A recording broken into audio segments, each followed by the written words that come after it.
everyone, my name is Leanne Young, and today we'll be thinking about ways to use co-teaching and multiple models of co-teaching that we can use to support Tier 1 instruction. So our learning targets for this session are to take a look at the 6 models of co-teaching that we can use to support our Tier 1 instruction. Actually, the literature talks about 7 models of co-teaching, but I'll make a case for why I think the 7th model of co-teaching is really a blending of the other 6 models. We'll think about how co-teaching and the practices of these 6 models support the features of tiered instruction. And you'll have a chance to think about when within your own instruction that you might use one or more of these examples of co-teaching in your classroom. So as we think about the tiers of instruction, it is important that we remember that Tier 3 is not special education. I know that that's a review for you all. Most students, even those who do have disabilities that you're already serving, do not need a Tier 3 level of support, this level of intensity of intervention always or for everything. Many students who have disabilities do not require ongoing intensive intervention or support. I was at an international school recently that was trying to implement response to instruction and intervention. And as they were having meetings about students, they talked about their Tier 2 kids and their Tier 3 kids. And it is important that we remember that there aren't Tier 2 or Tier 3 students, but there are students who have skills that require Tier 2 or Tier 3 levels of support. That we always want to see this as something that's dynamic and that students flow in and out of different levels of support depending on their needs and depending on what the data show us. But today we want to think about Tier 1 level of instruction and how we can bring in some of those practices that we've reserved for intervention into our everyday instruction. This tiered approach is identical regardless of the diagnosis. So as we've already learned, Tier 1 instruction doesn't mean business as usual. It means that we implement a variety of practices within everyday instruction. And co-teaching is one of those practices that we can bring into Tier 1 instruction that really can be a key to success in combining the practices that we've often reserved for intervention with our daily curriculum. So what I'd like for us to do first is to pause the video and take a few minutes, first individually, to reflect on what is it that you think of when you think of co-teaching? How does that look? And then take a few minutes to share with people around you how co-teaching looks now, what your reflections are on the way that co-teaching looks now. As people reflect on their common experiences with co-teaching, the first model, one teach, one assist, is often what comes to mind.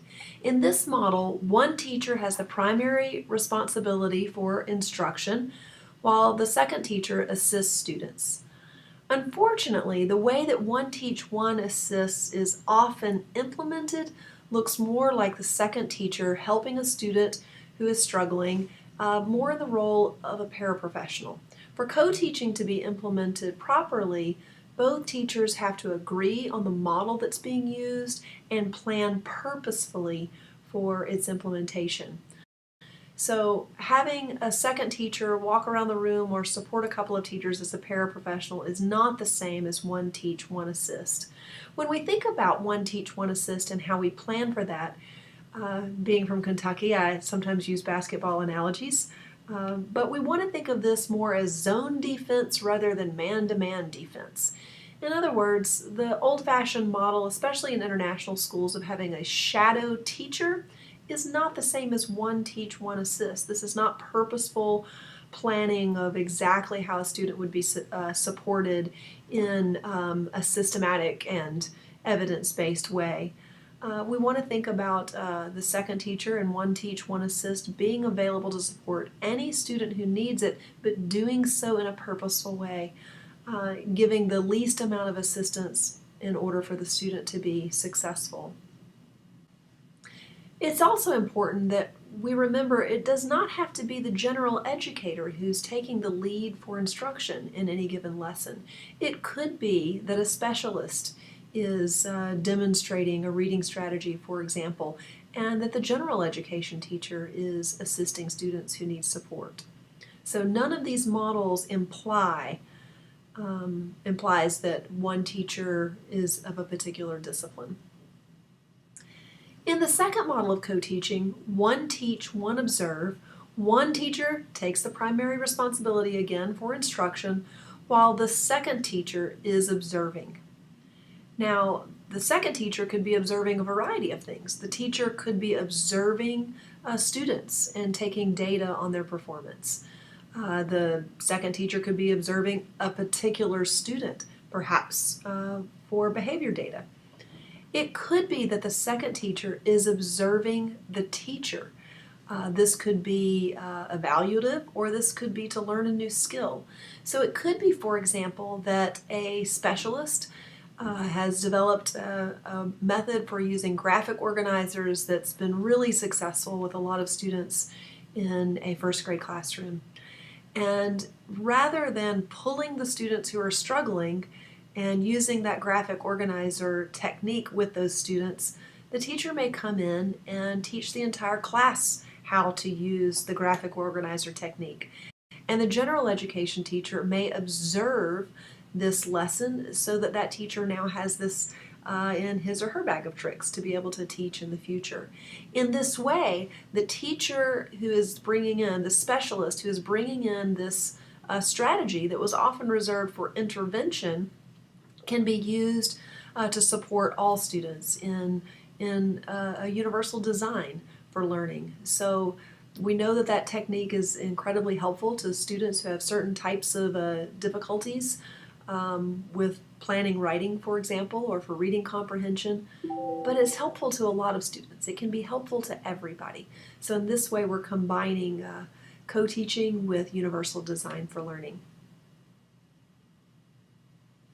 Station teaching is a model in which the co-teaching pair divides the instructional content into parts. It doesn't have to be the same number of parts as teachers. You may have 3 stations and 2 teachers, or 4 stations and 2 teachers. And the students rotate around to each of the stations. It may be that you have 4 teaching stations, 2 of them have a teacher, and students rotate to 3 stations. And in this way you can differentiate. So you may have a station that is designed to include supplemental instruction and combine those models of co-teaching. It may be that you have one independent station that allows students to extend their knowledge, and you select which stations students rotate among. In parallel teaching, each of the teachers takes part of the group. The group is divided in half, and half goes to each teacher. The teachers each are teaching the same content. They're using the same instructional techniques in general. The only advantage here is to decreasing the group size. But each teacher has the responsibility for teaching the same content. With supplemental teaching, one teacher works with students at grade level, and the second teacher works with those students who need support. Supplemental teaching should not be happening as a replacement for core instruction. So when we think about how this fits within a response to instruction and intervention model, it does not mean that we have a group of students receiving reading instruction and the students who are below grade level go receive supplemental instruction instead. Rather, all students receive the core instruction, and students who are needing supplemental instruction receive that from the second teacher in this model of co-teaching. So when is this delivered is a common question. And I described earlier how we can combine supplemental teaching with station teaching as a way to seamlessly integrate this within a portion of the day. We could also think about the times when students maybe are unable to access the curriculum. So let's say we've delivered core reading instruction And then students are invited to engage in an independent reading experience. And there's a group of students who needs a supplemental instruction. They're maybe unable to be successful in this independent reading experience. That would be a great time for a second teacher to deliver supplemental instruction to those students, while the teacher who took the lead for instruction, core instruction, is supporting the students in their independent reading. We do want to be careful that we never pull students for supplemental instruction from their favorite thing to do, for example. So a lot of times a direction can be to be thinking, well, what's most important? What's most important in our curriculum? And while that may seem logical, it's also contextual for the student. We have to think about what's most interesting to the student. Where does the student feel most successful? And it may be that art is where the student feels the most successful and feels the most enjoyment in school. And so we wouldn't want to select that portion of time for any sort of supplemental instruction, even if it is within the general education classroom. You don't have to pull a student out of the classroom to have pulled them away from core instruction, or to have pulled them away from something that's happening within the general education classroom. And so we want to be careful about, even when our location continues to be the general education classroom and we have two teachers in the same room co-teaching, we still don't, we want to be careful about where and when we select to offer supplemental instruction.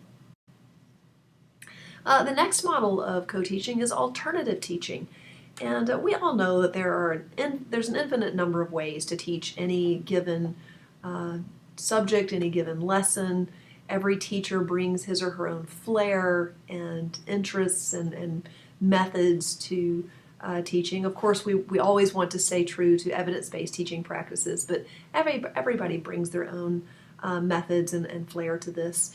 In alternative teaching, each teacher teaches the same content, but teaches it in a different way. And so, like parallel teaching, the group is divided, and half of the group goes with one teacher, half goes with another teacher. They get the content, and then the groups switch and get the same content again, but taught in a different way. And this can be extremely useful both for reducing the group size, but if we're teaching complex content, complex information to students, it can be helpful to have multiple ways of learning that material. The final, or seventh, model of co-teaching is called team teaching. And even though this is in the literature referred to as the seventh model of co-teaching, I would argue that it really is good use of all six of the other models. In team teaching, we can't tell the difference between which teacher is taking the lead in instruction and which one is supporting, because both teachers take the lead for various portions of the content. Both are actively involved in the lesson, both are teaching. There's this seamless movement between taking the lead and supporting. We have our mind readers here as the photograph for this slide, because this often evolves.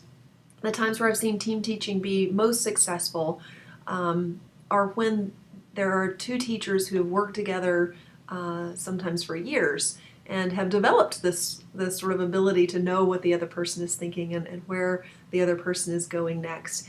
And they are able to plan for using all of the models of co-teaching.